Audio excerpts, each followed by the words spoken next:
And these are rough figures that I got picking from a few different sources.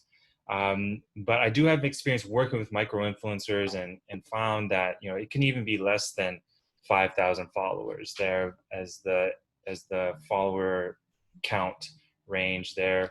5 to 20,000 for micro, 20 to 100K for mid tier, macro 100,000 to about 1 million, and then there is the category of a mega influencer that has over 1 million.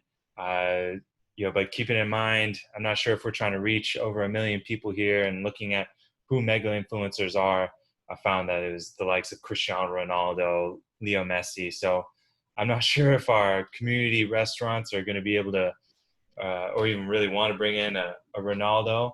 I mean, I'm sure they do, but let's keep it relevant. And Alex, looking at this slide, would you say, this is kind of a good definition of the various tiers of influencers, or are there other ways, or other things you'd like to add here or correct? Yeah, this is a pretty rich subject. I think there really isn't like an exact formula of how to figure it out.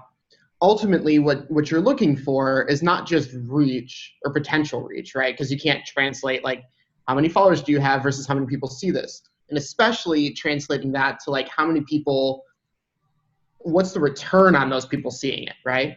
Mm-hmm. And so what we look at in micro-influencing, and this almost goes against like my business model in some ways, is like if you work with a bunch of micro-influencers instead, their engagement rates are higher.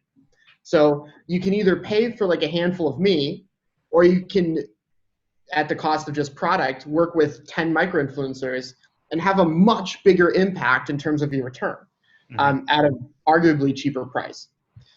What a lot of companies with a little bit more money do is they'll do a hybrid, right? They'll have like a group of micro-influencers with their higher engagement rates. Their audience connects with them more, cares about them more, feels closer to them, with a handful of one of these other tiers, the mid-tier or the macro, if they have a really good budget, just for that like added exposure to a much larger group of people.